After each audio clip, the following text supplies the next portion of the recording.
Do we have everybody? Lisa. Okay.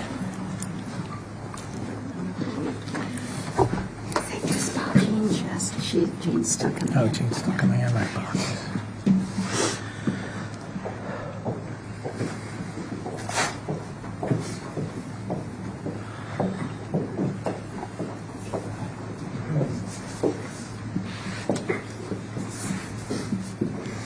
Well, good morning, everyone. Thank you for joining this bipartisan, bicameral congressional delegation.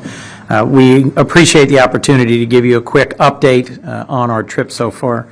I'm honored to be joined by a group of senators that includes Senators Durbin, Shaheen, Murkowski, and Tillis, and members of the House that includes Congressman Meeks, Congressman Senator Welch. I neglected Senator Welch. Congressman Meeks, Congressman Hoyer, Congresswoman Jacobs, Congresswoman Dean, and Congresswoman McBride. We represent a very wide range of states and backgrounds. We serve on most of the major committees of Congress. And I am so grateful for their attention and engagement over the last few days. We've had the opportunity to meet with and hear from a very wide range of Danish and Greenlandic representatives. We had a terrific and constructive meeting with the Prime Minister and the Greenlandic Prime Minister, with the Defense Minister and Foreign Minister, the Deputy Prime Minister, with Danish industry, a purposeful lunch that was a good opportunity to hear from Danish industry. At the think tank DIIS, I think the Danish Institute for International Studies, and a really robust conversation with Parliament. In every one of these meetings or conversations, there were representatives from throughout the Kingdom of Denmark. The conversations we've had have reinforced a few simple points. One is that for 225 years, the United States has been blessed to have a good and loyal and trusted ally and partner in the Kingdom of Denmark. Later today, we will go to Castellet and lay a wreath to express our deep gratitude for the Danes who served alongside Americans in Afghanistan, Iraq, and elsewhere, and who lost their lives in defense of our common commitment to peace and to freedom. As an original NATO ally, Denmark has been a tremendous partner for us in security, and that relationship is rooted in deeply shared values, values of democracy, of self-determination, and of respect for territorial integrity.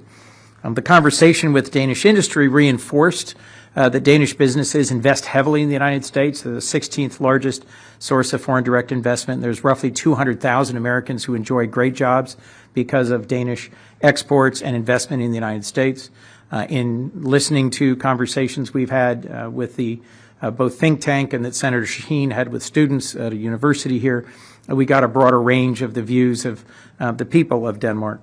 And in our purposeful and concrete conversations with parliamentary leaders, members of the cabinet and the Prime Minister, both Danish and Greenlandic, we had a chance to discuss the current moment and how we move forward in a constructive way. A few simple observations. There are no pressing security threats to Greenland, but we share real concern about Arctic security going forward. As the climate changes, as the sea ice retreats, as shipping routes change, there are legitimate reasons for us to explore ways to invest better in Arctic security broadly, both in the American Arctic and in our NATO partners and allies. Second is that we seek to find a way forward through this moment that reinforces the 225-year-old partnership and alliance between the people of the Kingdom of Denmark and the United States. And we return to Washington after this trip with a renewed passion for finding ways that we can engage that are respectful and constructive. It was made very clear to us, as it has been repeatedly over the years, that if the United States seeks to invest in partnership respectfully with the people of Greenland in accessing possibly newly available critical minerals or rare earths, that would be welcome. And that in partnership with the Kingdom of Denmark, if we wish to increase our investments in Arctic security, that would be welcome. But the challenge here is for that to be done in a way that is deeply respectful of Danish sovereignty and of our NATO alliance. So with that, I think we're happy to take questions, and we appreciate everyone who's been a part of this. I'm going to call on Trina first, if I might, just to make sure that Greenlandic Press gets a question asked and answered. Thank you And so please, much. I encourage members of this delegation, if you've got an answer that you think we have to give that I've missed, please jump in. Thank you so much, Senator Kuhn.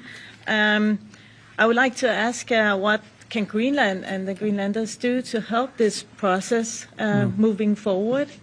What can you say to them that they can, that they can help with?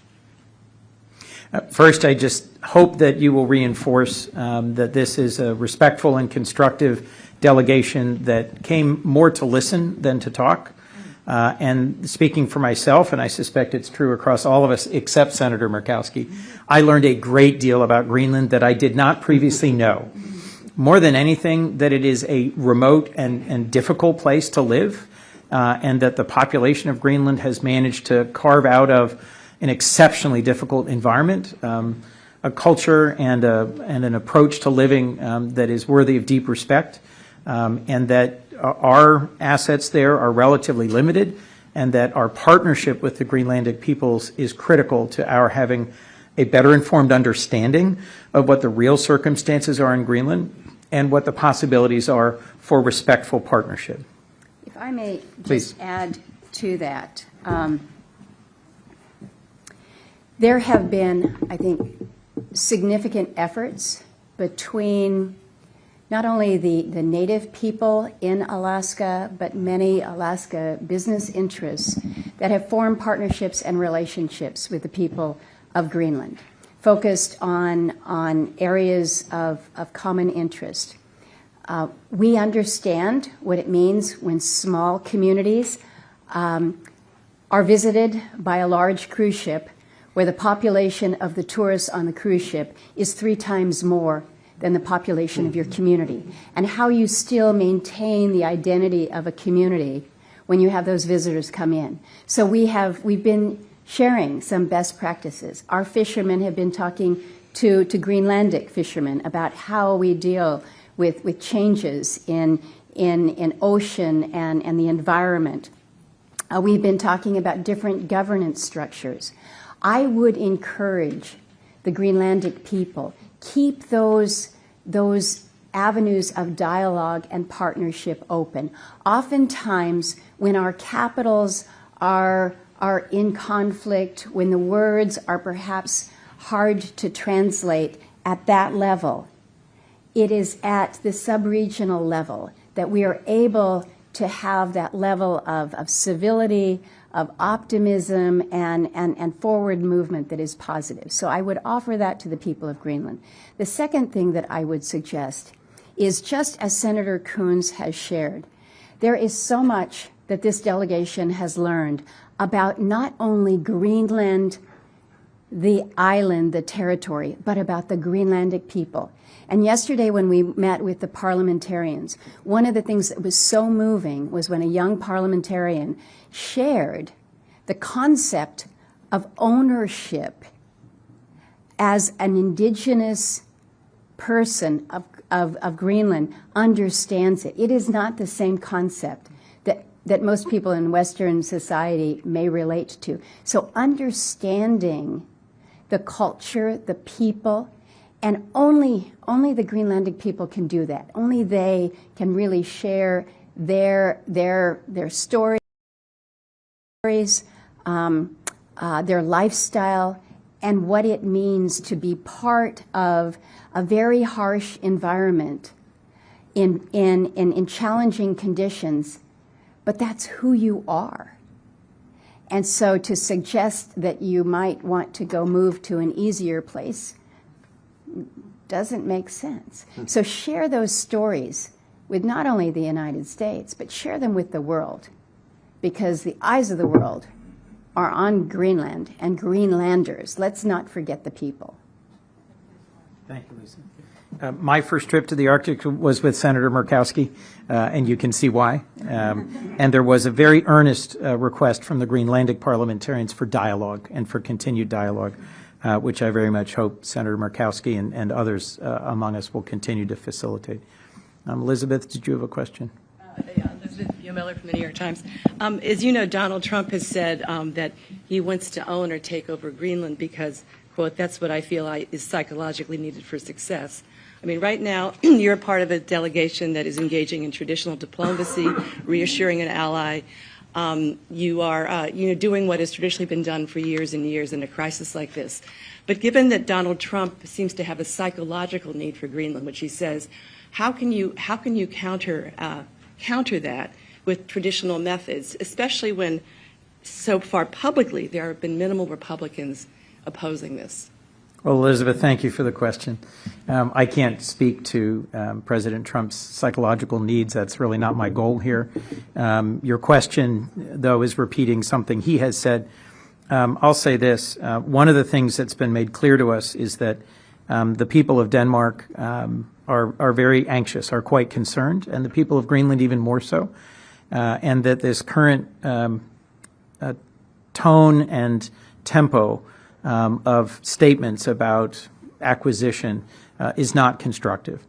I think I speak for every senator and House member here in that we deeply value NATO, and that this 80-year-old alliance, this partnership, has been absolutely critical to the United States' security and prosperity and success.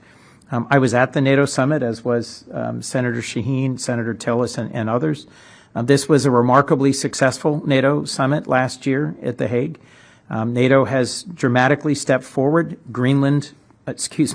Denmark, the Kingdom of Denmark, is now spending 3.2% of its GDP on security.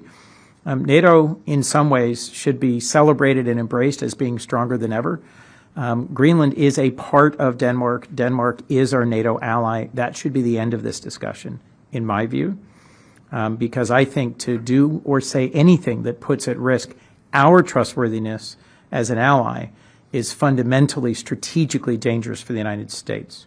So, in recent conversations with ambassadors from other countries, from the Indo-Pacific, from throughout the world, if we do or say things as a nation, and I'm speaking as a senator, if I do or say something that causes a close and trusted NATO ally, there is almost no better ally to the United States than Denmark.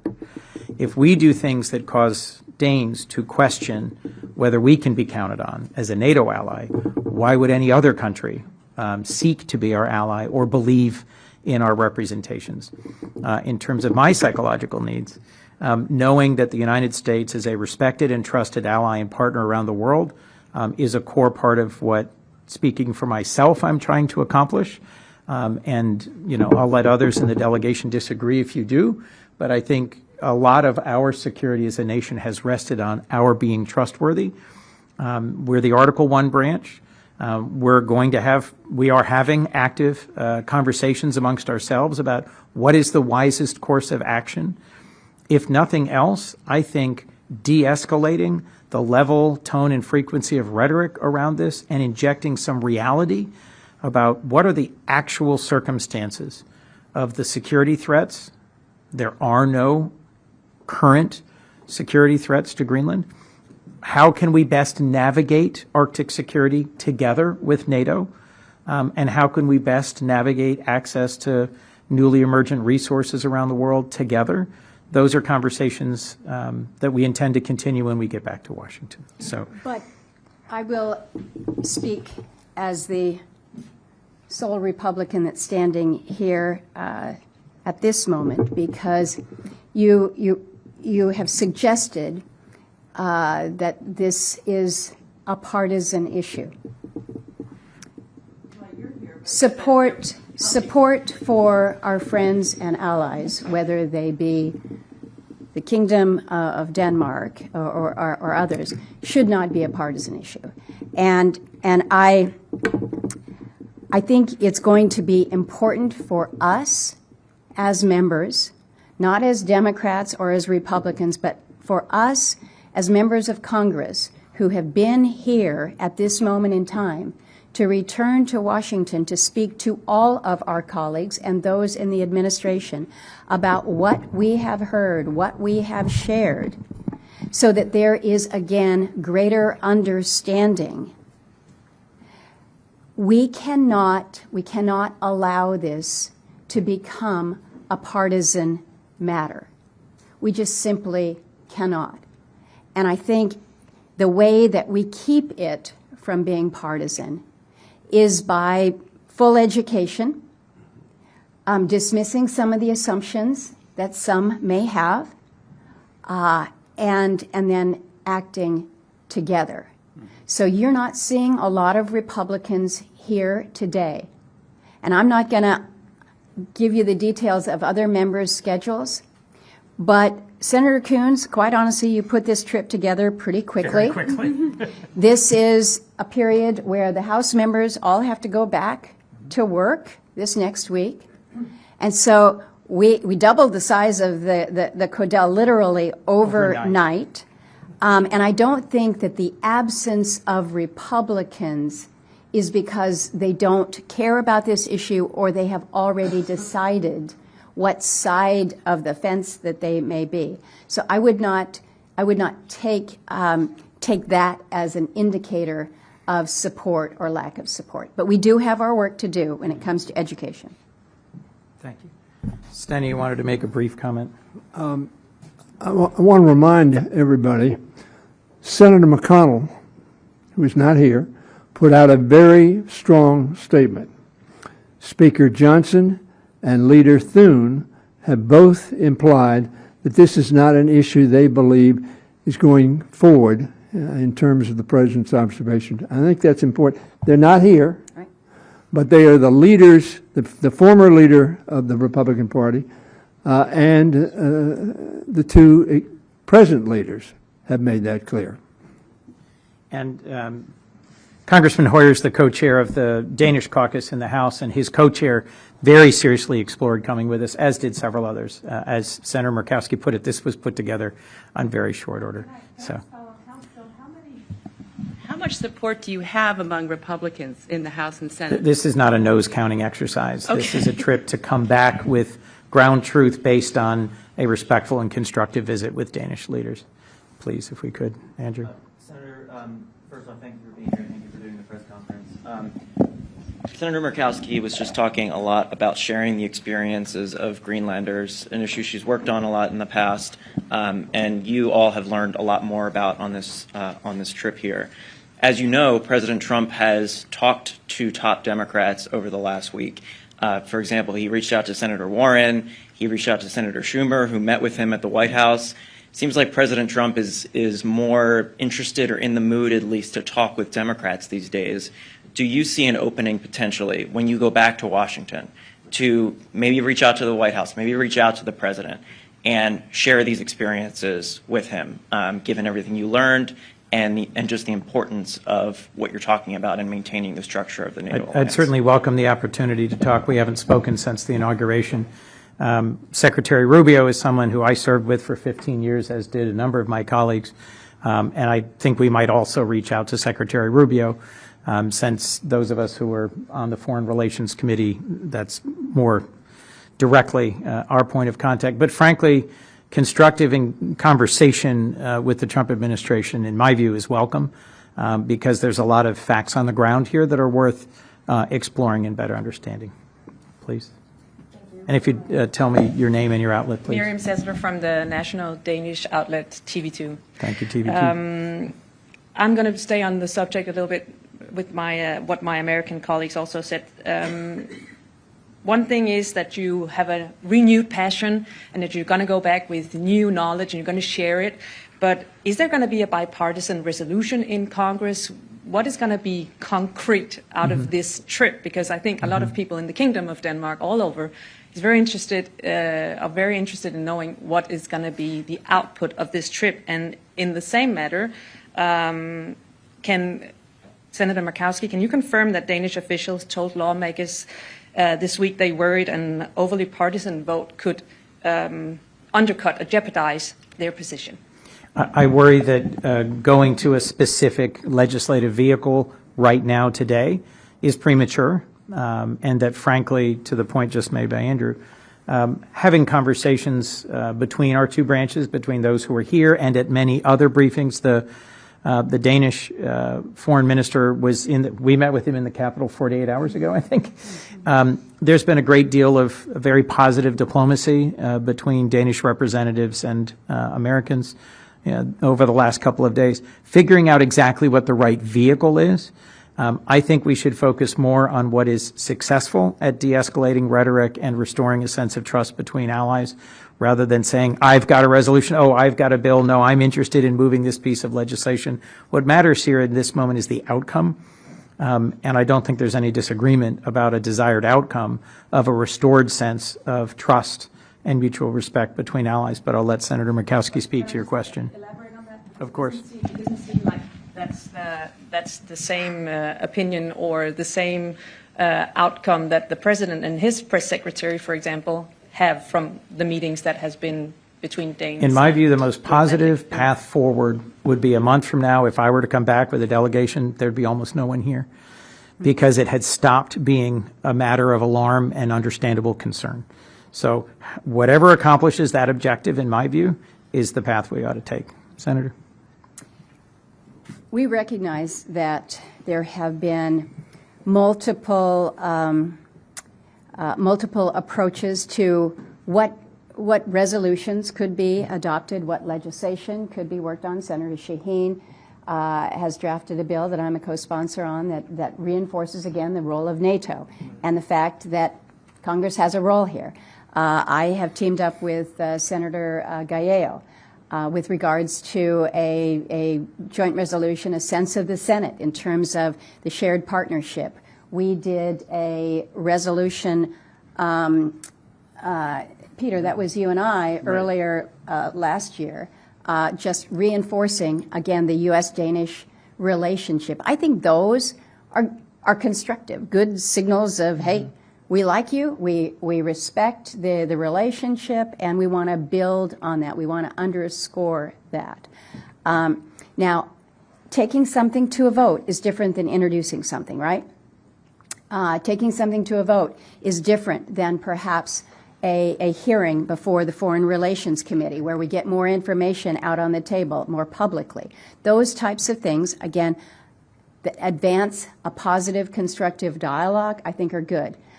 One of the concerns and one of the fears, if you will, and it goes back to the comment that I made earlier about not wanting to make an issue partisan. Sometimes when you actually look at the vote count, it's like, whoa, the Republicans have completely gone this way and the Democrats have gone this way, and so therefore it must be a partisan divide. I don't think, again, we want to encourage any message that makes it appear that support for the Kingdom of Denmark as our trusted and friend and ally for decades and decades should be a partisan issue. Can I say one thing real quick? I just want to also say on the House side, you know, I've talked to several Republicans. They knew that I was coming here, and they tried to adjust on the House side, adjust their schedule so that they could come. There is a desire to make sure that whatever we do on various bills that are being looked at, that is done in a bipartisan way. So the dialogue and conversation that we're having, because of the importance of the relationship with our NATO allies and Denmark and Greenland, that's not seen publicly all the time, but the conversation is happening. It is a very real conversation because of the significance and the importance, I think, on both the House and the Senate side, and we're working collectively in that way. But just to elaborate on that, the president is also known to be a hard negotiator when he wants his way in different bills and different vote counts and so on. We'll let that play out in the weeks ahead. But my question is, even though that you have these conversations, which is nice to hear, there could be a concern also that the president might have a better suggestion. It's hard to predict exactly what our president will do, and sometimes he does have better suggestions. I have a number of hands. I'm going to keep moving. Anders, if I could. Hello, my name is Anders. I come from Politiken, a daily newspaper. From your perspective, is there anything Denmark and Greenland can do to reduce the tensions currently happening? First, thank you. It's very helpful for Americans to understand the actual facts and the actual circumstances. Very few Americans have been to the North Slope of Alaska and really understand what that environment is like. And bluntly, most Americans don't understand the dynamics within the Faroe Islands, Greenland, Denmark, what makes up the Kingdom of Denmark, and just understanding that. Part of our role is to go back. We are laying a wreath after this. Part of our job is to go back and to make sure that more Americans understand just how valuable this partnership is. But if I could quote Soren Kierkegaard, and forgive me, faith sees best in the dark. This is a moment where our very positive relationships have dimmed a bit, and I hope that the people of the Kingdom of Denmark do not abandon their faith in the American people, in our fundamental goodness, in our respect for Denmark and for NATO and for all we've done together. The Americans who were deployed and served in Iraq and Afghanistan know better than anyone that Dane served alongside them in some of the hardest missions and in some of the most difficult places and did it honorably and well.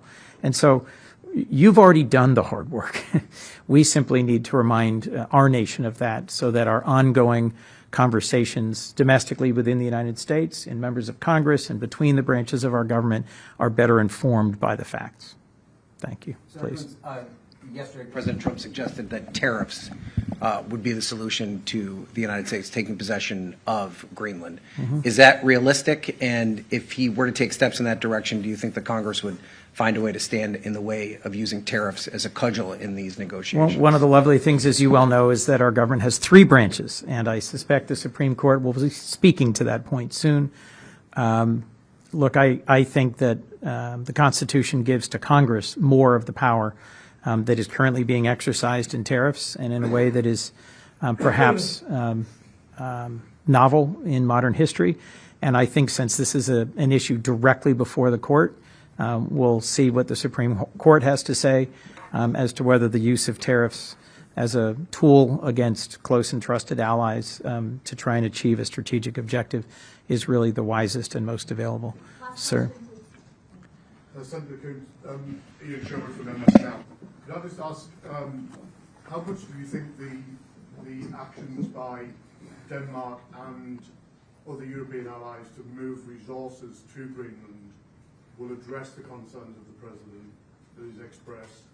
Secondly, I also believe that NATO is also working on a plan to further enforce resources in the region to address the concerns of the President. And how much do you believe that these comments by the President damage the relationship with Europe and embolden America's adversaries? So first, I think the most pressing and current security threat in this entire region is the ongoing war of aggression by Russia against Ukraine. And it bears repeating, and I will repeat back home, that the Kingdom of Denmark has been one of the strongest supporters of Ukraine, has dedicated billions of dollars, has transferred critical advanced assets, has dedicated billions of dollars to the support of Ukraine. And so to those Americans who misperceive the balance of who has put more into this urgent fight, Danes deserve great recognition for the significance and strength of their support for Ukraine. That our NATO allies choose to engage in an exercise that demonstrates a willingness to invest more in Arctic security, I think should be welcome and celebrated. I think it's important for us to realize that the High North is becoming more and more an area of concern for the longer term. NATO, because of Putin's strategic, I think, profound misstep, has doubled the length of its border with Russia, and the High North for Finland and Sweden, which is now an expanded part of NATO, is of renewed concern. So seeing active training and deployments into one of the harshest, most remote places on Earth, I think we should take as an encouraging signal. And part of the goal that animated, I think, all of us to change our plans on fairly short notice and come to Denmark was to reassure allies and partners and to rebuild some of that. We recognize those are relationships that are under some real strain at the moment. But after a very successful NATO summit, after a number of important steps in Congress to reinforce support for Ukraine, I think we should see this as positive movement by our NATO partners, that in so many ways they are stepping up and increasing their defense, their training, their investment in our shared security. Thank you all very much. It's been wonderful being with you, and thank you to this great delegation. Thank you.